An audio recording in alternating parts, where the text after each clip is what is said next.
Quelle définition pourriez-vous donner à la tontine? Ou tout simplement, c'est quoi pour vous la tontine? Est-ce que tu as déjà entendu parler de la tontine? Ça te dit quelque chose ou pas du tout? Non, pas du tout. La finance africaine? Non plus.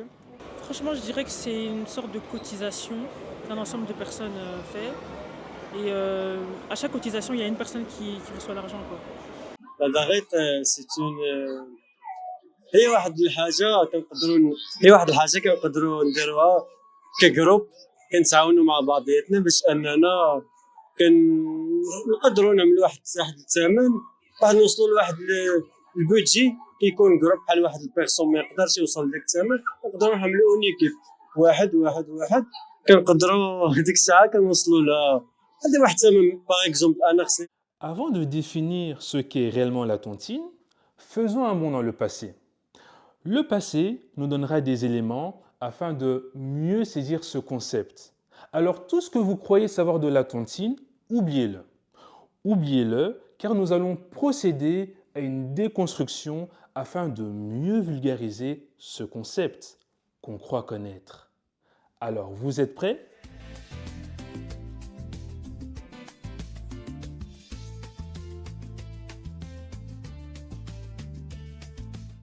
Alors remontons dans le passé. Nous sommes au XVe siècle, dans le royaume Congo, plus précisément à Banza-Congo, lorsque ce royaume était encore très fort et bien organisé. Il fait 30 degrés et plusieurs membres du village se rassemblent pour construire des maisons traditionnelles. Des maisons traditionnelles faites en terre d'argile, l'utilisation des feuilles de palmier pour une meilleure isolation naturelle contre la chaleur et la pluie. Et nous sommes tous réunis pour unir nos forces pour construire ces maisons. Remarquez-vous le fonctionnement et les valeurs qui contribuent à cet effort collectif? On constate une mise en place. Une mise en place d'un système d'investissement. On pourrait même dire un système d'investissement de main-d'œuvre.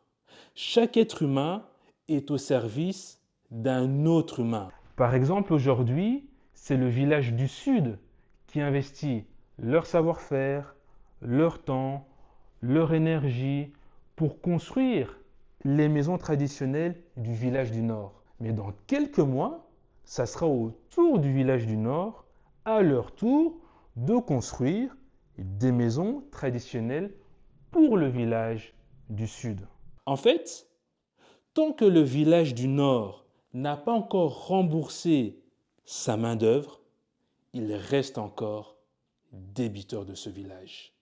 Et à propos des valeurs, nous pouvons dire que la solidarité est au rendez-vous entre les membres.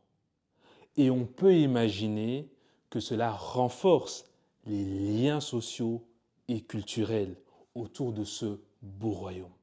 Voilà, nous avons les ingrédients pour définir le fonctionnement et les valeurs de ce qu'on pourrait appeler une tontine. Mais attention, pas n'importe laquelle, mais disons que nous avons les ingrédients.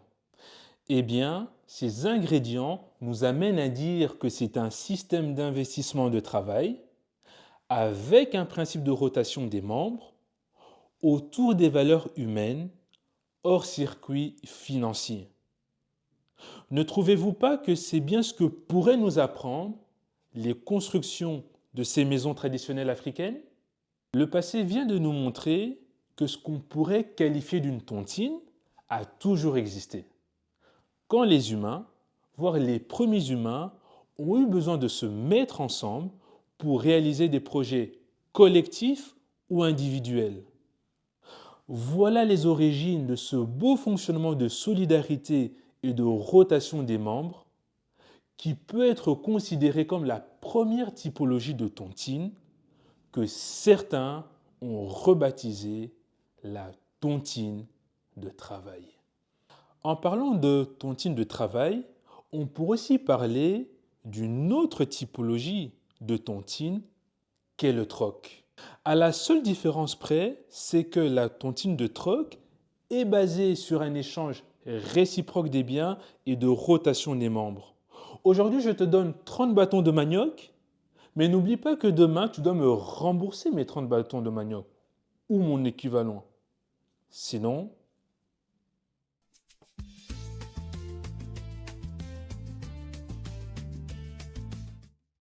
dans les deux typologies qu'on vient de voir, quand le mot tontine est accompagné d'une typologie, c'est en général pour exprimer l'idée d'une mise en commun des ressources. Par exemple, pour le travail, la ressource sera notre force physique, mentale ou intellectuelle. On mettra en commun notre force de travail. Pour la tontine de troc, la ressource sera nos biens. On mettra en commun, par exemple, nos aliments ou nos biens mobiliers. Ce que vous devez retenir ici, c'est que le mot tontine devient finalement un synonyme pour parler d'une mise en commun de ressources, soit pour la typologie de tontine de travail ou de tontine de troc. En plus de cela, cette mise en commun agira soit dans l'intérêt des membres, favorisant ainsi leur solidarité, soit elle ira à l'encontre de leurs intérêts et encouragera l'égoïsme. De toute évidence, la finalité de cette mise en commun de ressources diffère selon les objectifs, le fonctionnement et la volonté de chaque groupe constitué.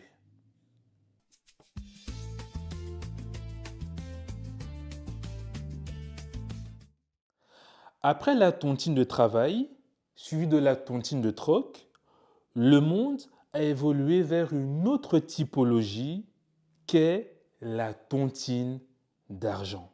Alors précédemment, je vous ai demandé d'oublier tout ce que vous croyez savoir de la tontine.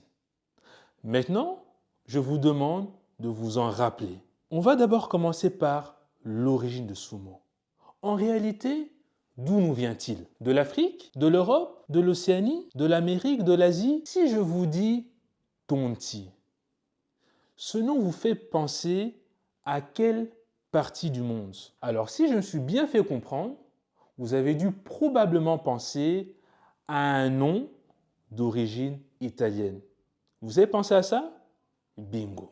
En fait, c'est le nom Tonti qui fut donné à l'expression tontine. Tonti est le nom d'un banquier européen d'origine italienne, nommé plus précisément Lorenzo Tonti. En 1653, M. Tonti a eu pour objectif de mettre en commun des fonds destinés à être partagés entre les souscripteurs survivants jusqu'à ce que le dernier décède.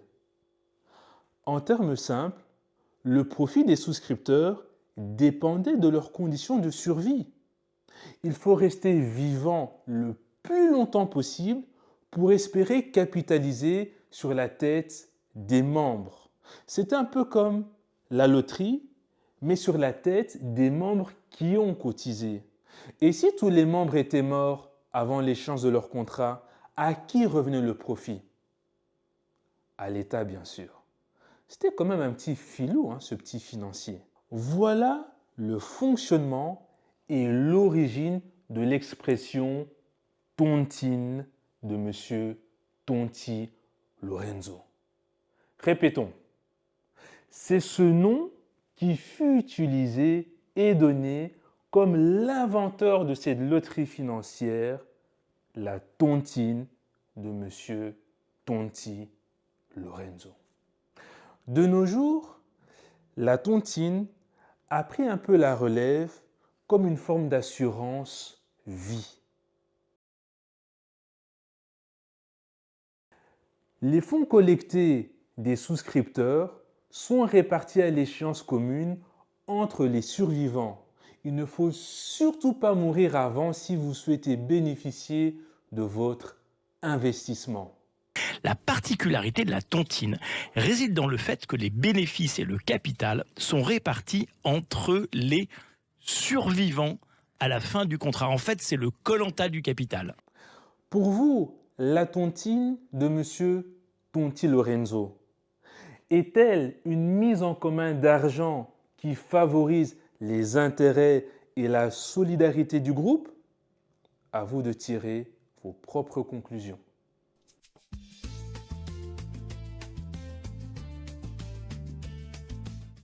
Peut-on dire que le modèle financier de M.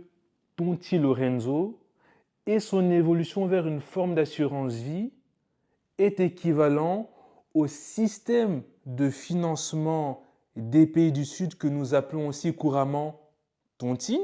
Ne pourrait-on pas dire que le système de financement des pays du Sud ressemble plus au système de fonctionnement de solidarité comme dans notre premier exemple des peuples Congo? Finalement, le financement du Sud est-elle à l'encontre des intérêts du groupe et encourage-t-elle à l'égoïsme? Je vous laisse répondre à ces 3 grandes questions. Mais vous qui me regardez, vous pensez connaître la tontine. Mais d'après ce que j'ai analysé au sein de mon entourage, c'est que la plupart des pays du Sud ne la connaissent pas vraiment. L'inverse est aussi vrai. Les pays du Nord pensent connaître la pratique financière du Sud. Rappelons-nous, l'essence même de la tontine véritable a pris ses racines auprès de ce financier italien qu'on vient d'examiner. Donc les personnes qui prétendent que les pays du Sud pratiquent la tontine, en réalité, ils se trompent de vocabulaire. Car le sens juridique du terme tontine en droit français ne correspond pas aux valeurs de fonctionnement des pays du Sud. Je répète, car le sens juridique du terme en droit français ne correspond pas aux valeurs des fonctionnements des pays du Sud. C'est dans ce sens que les 2 hémisphères ne la connaissent pas vraiment. Alors une question nous vient probablement à l'esprit. Pourquoi les pays du Sud utilisent-ils cette expression tontine pour quelque chose qui ne décrit pas leur système de financement traditionnel? Je suis tombé sur un élément de réponse en lisant ce livre.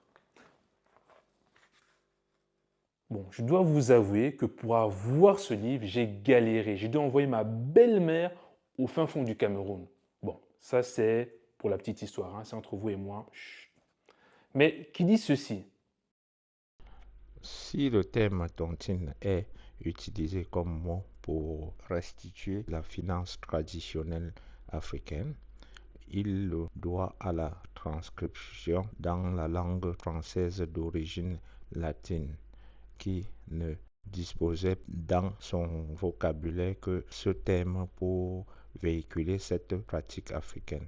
Cependant, le contenu africain du terme tontine est plus large et recouvre des réalités plus complexes que le contenu proposé en 1653 par le banquier napolitain Lorenzo Tonti au cardinal Mazarin.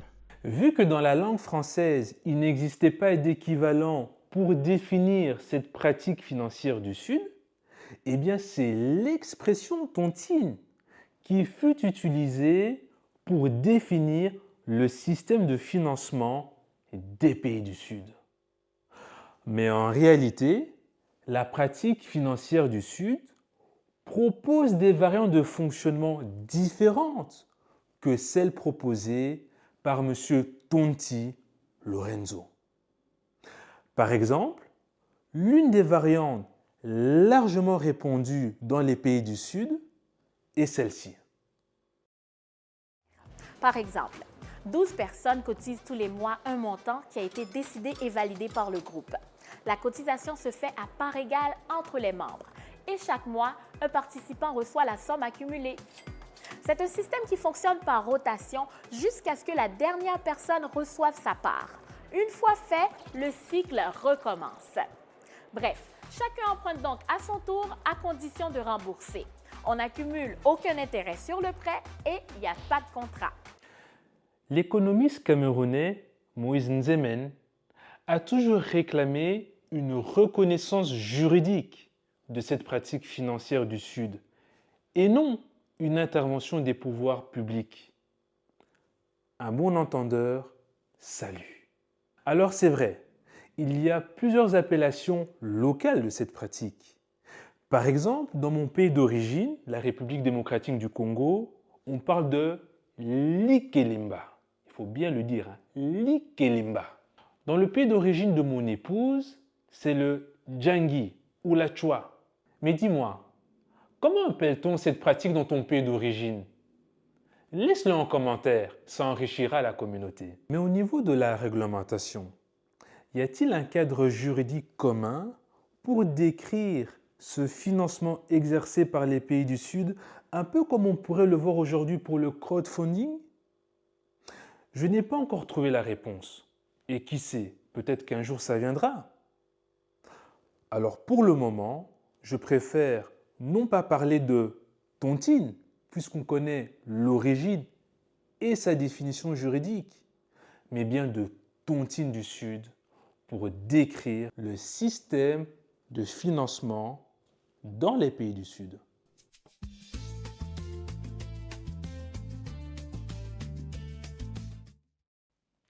Êtes-vous au courant qu'au début du 19e siècle, les juristes français aient appelé ces tontines du Sud la ouai ou la ouai, par laquelle plusieurs personnes décident d'épargner et de se prêter l'argent les uns les autres? Pour les avocats ou juristes qui ont un intérêt pour les pays du Sud, ça vaut la peine de se pencher sur la question. En description, vous trouverez un document traitant du sujet. Mais en attendant, voici un extrait intéressant que j'ai pu découvrir dans la Revue internationale de droit comparé, année 2001. Comparaison entre la ouai et la tontine. Il faut aller plus loin. La différence qui existe au niveau de la répartition des sommes collectées ou des biens communs n'est pas une simple différence secondaire concernant les modalités du partage. Ces deux contrats reposent sur des conceptions totalement opposées. Dans la ouai, les participants sont solidaires et désirent constituer une épargne que chacun n'aurait pu réunir seul. C'est un système d'entraide par la mobilisation d'une épargne commune qui est ensuite redistribuée de manière égalitaire entre les participants. Au contraire, dans la tontine, chaque membre spécule sur la mort des autres. Celui qui conclut un prêt ou un achat avec une clause de tontine n'a pas la volonté de rendre service ni de faire œuvre de solidarité. Il a l'espoir de survivre aux autres participants et de recevoir ainsi à moindre coût l'ensemble du bien acheté en commun ou des sommes réunies par tous les participants. Tandis que la ouai est une expression de la solidarité qui existe entre les membres du groupe, la tontine occidentale est au contraire une spéculation égoïste. C'est cette différence capitale qui empêche toute assimilation, même partielle, entre la ouai et la tontine. Bien, résumons ce que nous avions appris aujourd'hui. Premièrement, le concept de ce qu'on pourrait appeler la tontine a toujours existé quand les humains ont eu besoin de se mettre ensemble pour travailler et cela a donné naissance à la première typologie que certains ont nommée tontine de travail. Deuxièmement, il y a plusieurs typologies de tontine. Tontine de travail, tontine de troc et tontine d'argent. Troisièmement, dans le langage courant, le mot tontine suivi d'une typologie fait souvent référence à une mise en commun des ressources. Quatrièmement, l'expression tontine tire son origine d'un banquier italien qui avait pour objectif de capitaliser sur la tête des autres souscripteurs et qui a évolué vers une forme d'assurance vie au XXIe siècle. Cinquièmement, l'expression tontine de Tonti Lorenzo est venue s'épingler sur le financement traditionnel parce qu'il n'y avait pas d'équivalent de ce mot en langue française pour décrire la réalité du système de financement des pays du Sud. Sixièmement, la OUE ou la OUE peut proposer une mine d'informations utiles pour les professions de droit financier s'intéressant aux tontines du Sud. Bon, assez parlé. Likez, abonnez-vous et partagez cette vidéo au maximum. J'espère que vous avez pu apprendre des nouvelles choses. Sachez que d'autres vidéos similaires suivront. On parlera de l'évolution et des valeurs de la tontine du Sud et on parlera de l'éducation financière, axée aussi sur la tontine du Sud. Sachez qu'il y a plein de choses à découvrir sur la tontine du Sud. On parlera aussi de la finance avec un prisme orienté vers le Sud. Des interviews vous seront proposées, des documentaires également. Alors, pour ne rien rater, abonnez-vous, abonnez-vous, abonnez-vous. En plus, c'est gratuit. Sur ce, je vous laisse sur ma propre définition personnelle de ce que j'ai compris personnellement de la tontine du Sud, appelée aussi chez moi l'Ikelemba.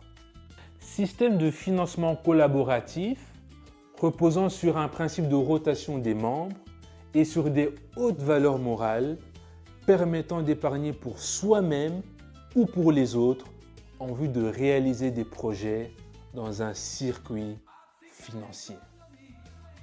Et toi, quelle est ta définition? Écris-la moi en commentaire et peut-être qu'elle sera reprise dans une de mes prochaines vidéos. Capable de s'adapter, d'innover à l'infini, en plus d'être totalement sur mesure, la tontine du Sud. On est ensemble.